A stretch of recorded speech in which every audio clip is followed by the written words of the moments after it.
क्या आपने कभी सोचा है कि हवा में जो ऑक्सीजन है वो आखिर आती कहां से है?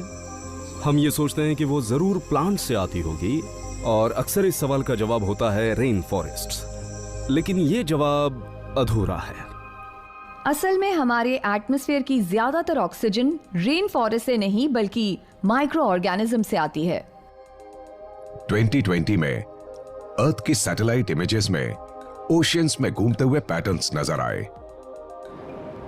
ये वो माइक्रोस्कोपिक क्रीचर्स हैं जिन्हें फाइटोप्लैंक्टन कहा जाता है। फाइटोप्लैंक्टन जो फोटोसिंथेसिस करते हैं बहुत जरूरी हैं क्योंकि वो इकट्ठे ही अर्थ के सभी रेन फॉरेस्ट के मुकाबले ज्यादा ऑक्सीजन प्रोड्यूस करते हैं। रेन फॉरेस्ट से अर्थ की 30% ऑक्सीजन जनरेट होती है, जबकि फाइटोप्लैंक्टन अर्थ की 50% ऑक्सीजन प्रोड्यूस करते हैं। आज भी जब आप सांस लेते हैं तो वो माइक्रोकॉस्मोस के प्रोडक्ट्स होते हैं। माइक्रोकॉस्मोस की जरूरत के बारे में जितना भी कहा जाए उतना कम है। मैं आपसे बात कर रही हूँ और साथ में सांस भी ले रही हूँ। ये मुमकिन नहीं हो पाता प्लैनेट की सबसे छोटे ऑर्गेनिजम्स के बिना। माइक्रोकॉस्मोस ने हमें जीवन दिया है, पर वो इसे हमसे छीन भी सकता है। ग्लोबल वार्मिंग से कई जानलेवा बैक्टीरिया और वायरस पनप रहे हैं। क्या हम एक माइक्रोकॉस्मिक ज़ॉम्बी एपोकैलिप्स का सामना करने वाले हैं? साइबेरिया में इस वक्त बढ़ते तापमान की वजह से आर्कटिक पर्माफ्रॉस्ट पिघल रहा है, जिससे हजारों सालों तक बर्फ में छिपी जमीन अब उभरने लगी है। जैसे जैसे पोलर फ्रॉस्ट क्लाइमेट चेंज के साथ पिघल रहा है, वो पैथोजेंस भी रिलीज कर सकता है जो पिछले हजारों सालों से उस बर्फ के अंदर कैद थे। 2014 में रिसर्चर्स ने यूएसए से भी बड़े साइबेरिया के इस बर्फीले इलाके को स्टडी किया। मैंने कई साइंस फिक्शन मूवीज देखी हैं जिनमें साइंटिस्ट बर्फ में खुदाई कर रहे होते हैं और उन्हें कुछ बहुत पुराना और खतरनाक मिल जाता है। साइंटिस्ट्स उस इलाके की जमीन के सैंपल्स को लैब में ले गए और उसकी जांच की। जांच में उन्हें एक फ्रोजन एंशिएंट वायरस मिला। एक वायरस जो पिछले 30,000 सालों से बर्फ के अंदर कैद था।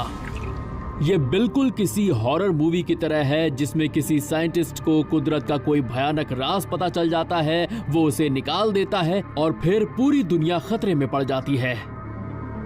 बिल्कुल किसी हॉरर मूवी की तरह उस टीम ने वायरस को एक सिंगल सेल्ड ऑर्गेनिज्म यानी अमीबा को फीड किया, ये देखने के लिए कि हजारों साल तक जमे रहने के बाद भी ये काम करता है या नहीं। वायरस जाग गया, उसने अमीबा पर हमला किया और रेप्लिकेट होने लगा। उस एंशिएंट वायरस को फिर से जिंदा करना मुर्दों को जगाने जैसा था। साइंटिस्ट्स को कोई आइडिया नहीं था कि ये ज़ॉम्बी वायरस क्या कर सकता है। वो वायरस बाकी वायरसेस से बहुत ज्यादा अलग है। वो नॉर्मल वायरसेस के मुकाबले बहुत बड़ा था। शायद इतना बड़ा वायरस पहले कभी नहीं देखा गया था, कभी भी नहीं। ये बाकी वायरसेस के मुकाबले बहुत बड़ा जायंट है। ये इतना बड़ा है कि ये वायरस नहीं बल्कि बैक्टीरिया जैसा दिखता है। इन जायंट वायरसेस को हम बुलाते हैं मीमी वायरस के नाम से क्योंकि ये बाकी क्रीचर्स को मिमिक करते हैं जैसे कि बैक्टीरिया। ये वायरस बैक्टीरिया की नकल अपने जेनेटिक मटेरियल के अमाउंट की वजह से करते हैं। इसमें 900 जीन्स हैं, जो एक रेगुलर वायरस के मुकाबले 8 गुना है। वायरसेस बहुत सिंपल होते हैं, उन्हें फंक्शन करने के लिए ज्यादा जीन्स की जरूरत नहीं होती, पर इस वायरस के अंदर जरूरत से ज्यादा जीन्स मौजूद हैं। वो इतने सारे एक्स्ट्रा जीन्स के साथ कर क्या रहा है? हमें अब दूसरे मिमी वायरसेस भी मिल गए हैं। 20 साल पहले हमने सोचा भी नहीं था कि इतना कॉम्प्लेक्स वायरस हो सकता है। हमें अब भी नहीं पता कि इसके एक्स्ट्रा जीन्स क्या करते हैं। इस तरह का वायरस अपनी एनर्जी खुद जनरेट कर सकता है, जो इसे वायरस से ज्यादा एक बैक्टीरिया बनाता है। अब क्योंकि इसमें इतने सारे जीन्स मौजूद हैं, इसलिए ये वायरस की तरह बिहेव करता ही नहीं है।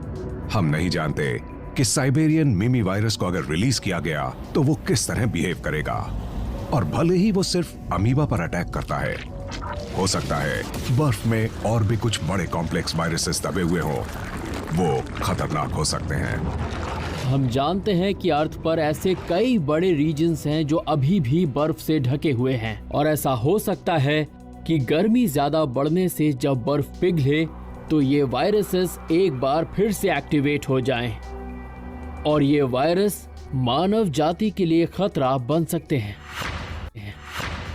हाल ही में बहुत ही खतरनाक फ्रोजन ज़ॉम्बीज को भी दोबारा जिंदा किया गया है।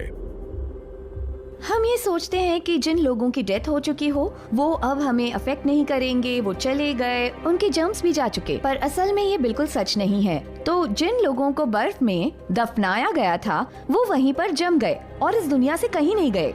और अब जब क्लाइमेट चेंज से टेम्परेचर बढ़ रहा है, इन बर्फीले इलाकों से फ्रोजन लोगों की और जानवरों की डेड बॉडीज निकल रही है जो हजारों साल पहले वहाँ जम गई थी। पर हमें खतरा मुर्दा लोगों और जानवरों से नहीं है, बल्कि उनके अंदर मौजूद माइक्रोब से है।